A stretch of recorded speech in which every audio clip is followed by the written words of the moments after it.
René Guénon, symbole de la science sacrée. Deuxième partie, symbole du centre et du monde. Chapitre 12, la terre du soleil.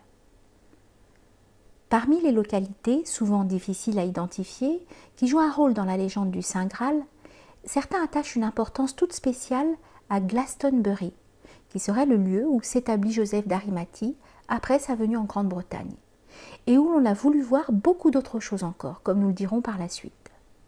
Sans doute, il y a là des assimilations plus ou moins contestables, et dont certaines paraissent impliquer de véritables confusions. Mais il se peut cependant qu'il y ait à ces confusions mêmes quelques raisons qui ne soient pas dépourvues d'intérêt au point de vue de la géographie sacrée et des localisations successives de certains centres traditionnels. C'est ce que tendraient à indiquer les singulières découvertes exposées dans un ouvrage anonyme publié récemment, dont certains points appelleraient peut-être des réserves, par exemple en ce qui concerne l'interprétation de noms de lieux, dont plus vraisemblablement l'origine est assez récente, mais dont la partie essentielle, avec les cartes qui l'appuient, pourrait difficilement être considérée comme purement fantaisiste. Glastonbury et la région avoisinante du Somerset auraient constitué, à une époque fort reculée, et qui peut être dite préhistorique, un immense temple stellaire, déterminé par le tracé sur le sol d'effigies gigantesques représentant les constellations et disposées en une figure circulaire qui est comme une image de la voûte céleste projetée sur la surface de la Terre. Il y aurait là un ensemble de travaux qui rappelleraient en somme ceux des anciens moon builders de l'Amérique du Nord. La disposition naturelle des rivières et des collines aurait d'ailleurs pu suggérer ce tracé, ce qui indiquerait que l'emplacement ne fut pas choisi arbitrairement, mais bien en vertu d'une certaine prédétermination. Il n'en est pas moins vrai qu'il fallut, pour compléter et parfaire le dessin, ce que l'auteur appelle un art fondé sur les principes de la géométrie. Si ces figures ont pu se conserver de façon à être encore reconnaissables de nos jours, c'est, suppose-t-on, que les moines de Glastonbury, jusqu'à l'époque de la Réforme, les entretinrent soigneusement, ce qui implique qu'ils devaient avoir gardé la connaissance de la tradition héritée de leurs lointains prédécesseurs, les druides, et sans doute d'autres encore avant ceux-ci, car si les déductions tirées de la position des constellations représentées sont exactes, l'origine de ces figures remonterait à près de 3000 ans avant l'ère chrétienne. Dans son ensemble, la figure circulaire dont il s'agit est un immense zodiaque, dans lequel l'auteur veut voir le prototype de la table ronde. Et en fait, celle-ci, autour de laquelle siègent 12 personnages principaux, est bien réellement liée à une représentation du cycle zodiacal. Mais ceci ne veut point dire que ces personnages ne soient pas autre chose que les constellations. Interprétation trop naturaliste, car la vérité est que les constellations elles-mêmes ne sont que des symboles. Et il convient aussi de rappeler que cette constitution zodiacale se retrouve très généralement dans les centres spirituels correspondant à des formes traditionnelles diverses.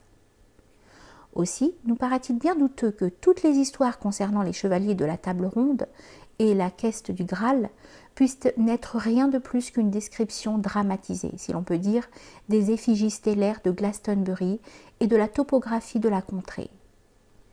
Mais qu'elle présente une correspondance avec celle-ci, c'est là une chose d'autant moins invraisemblable qu'elle est, au fond, tout à fait conforme aux lois générales du symbolisme.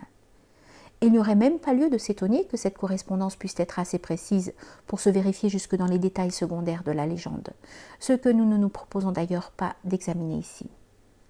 Cela dit, il importe de remarquer que le zodiaque de Glastonbury présente quelques particularités qui, à notre point de vue, pourraient être regardées comme des marques de son authenticité. Et tout d'abord, il semble bien que le signe de la balance en soit absent. Or, comme nous l'avons expliqué ailleurs, la balance céleste ne fut pas toujours zodiacale, mais elle fut d'abord polaire. Ce nom ayant été appliqué primitivement soit à la Grande Ourse, soit à l'ensemble de la Grande Ourse et de la Petite Ourse, constellation au symbolisme desquelles, par une remarquable coïncidence, le nom d'Arthur se rattache directement. Il y aurait lieu d'admettre que cette figure, au centre de laquelle le pôle est d'ailleurs marqué par une tête de serpent qui se réfère manifestement au dragon céleste, doit être rapportée à une période antérieure au transfert de la balance dans le zodiaque. Et d'autre part, ce qui est particulièrement important à considérer, le symbole de la balance polaire est en rapport avec le nom de Tula, donné originairement au centre hyperboréen de la tradition primordiale. Centre dont le temple stellaire dont il s'agit fut sans doute une des images constituées dans la suite des temps comme siège de pouvoir spirituel émané ou dérivé plus ou moins directement de cette même tradition. En une autre occasion, nous avons mentionné en connexion avec la désignation de la langue adamique comme la langue syriaque.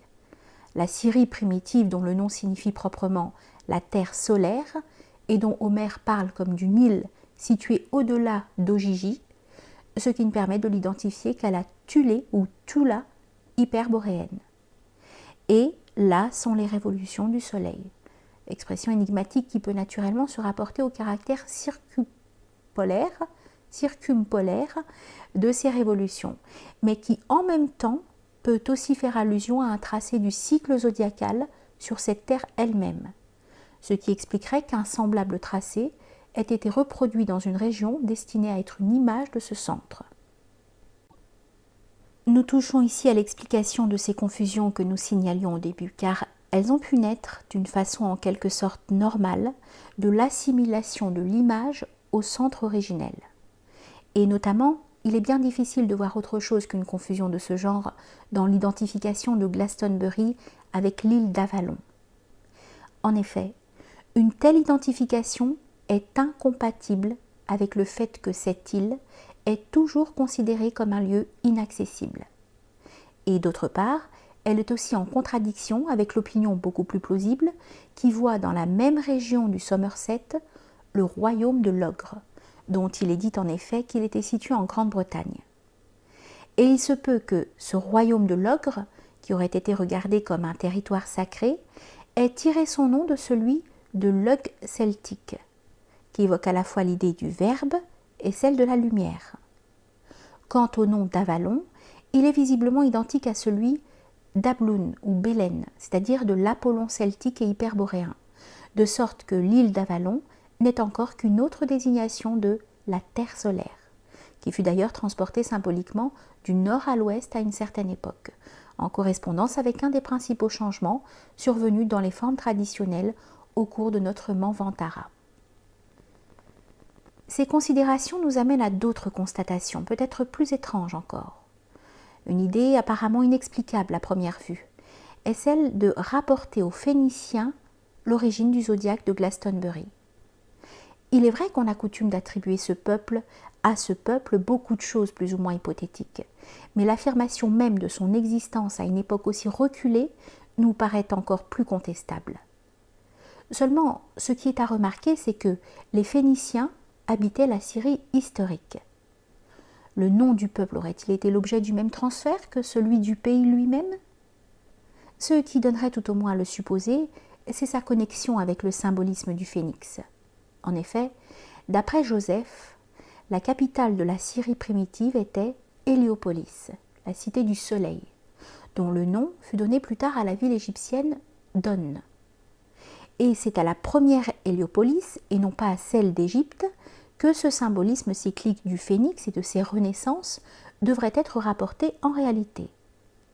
Or, suivant Diodore de Sicile, un des fils d'Hélios ou du soleil, nommé Actis, fonda la ville d'Héliopolis.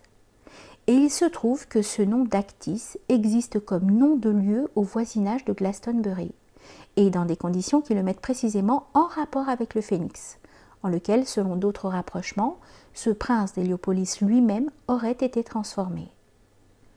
Naturellement, l'auteur, trompé par les applications multiples et successives des mêmes noms, croit qu'il s'agit ici de l'Héliopolis d'Égypte, comme il croit pouvoir parler littéralement des Phéniciens historiques, ce qui est en somme d'autant plus excusable que les anciens, à l'époque classique, faisaient déjà assez souvent de pareilles confusions.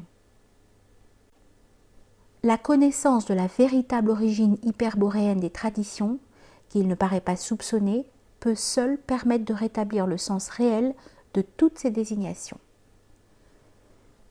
Dans le zodiaque de Glastonbury, le signe du Verseau est représenté d'une façon assez imprévue par un oiseau, dans lequel l'auteur pense avec raison reconnaître le phénix. et qui porte un objet qui n'est autre que la coupe d'immortalité, c'est-à-dire le Graal lui-même. Et le rapprochement qui est fait à cet égard avec le Garuda hindou est certainement très juste. D'autre part, suivant la tradition arabe, le rouk ou phénix ne se pose jamais à terre en aucun autre lieu que la montagne de Qaf, qui est la montagne polaire. Et c'est de cette même montagne polaire, désignée par d'autres noms, que dans les traditions hindoues et perses provient le soma, qui s'identifie à l'amrita ou à l'ambroisie, breuvage ou nourriture d'immortalité. Il y a aussi la figure d'un autre oiseau qui est plus difficile à interpréter exactement et qui tient peut-être la place du signe de la balance, mais dont la position est en tout cas beaucoup plus voisine du pôle que du zodiaque, puisqu'une de ses ailes correspond même aux étoiles de la Grande Ourse. Ce qui, d'après ce que nous avons dit précédemment, ne pourrait en somme que confirmer cette supposition. Quant à la nature de cet oiseau, deux hypothèses sont envisagées. Celle d'une colombe, qui pourrait en effet avoir quelque rapport avec le symbolisme du Graal, et celle d'une oie, ou dirions-nous plutôt d'un cygne couvant l'œuf du monde, c'est-à-dire d'un équivalent du Hamsa hindou. À vrai dire, cette dernière nous paraît bien préférable, le symbole du cygne étant étroitement lié à l'Apollon hyperboréen, et même plus spécialement encore sous le rapport que nous avons considéré ici, puisque les Grecs faisaient de Kyknos, le fils d'Apollon et d'Iria, c'est-à-dire du soleil et de la terre solaire, car Iria n'est qu'une autre forme de Syria, de sorte que c'est bien toujours de l'île sacrée qu'il s'agit, et qu'il serait assez étonnant que le cygne ne se rencontre pas dans sa représentation.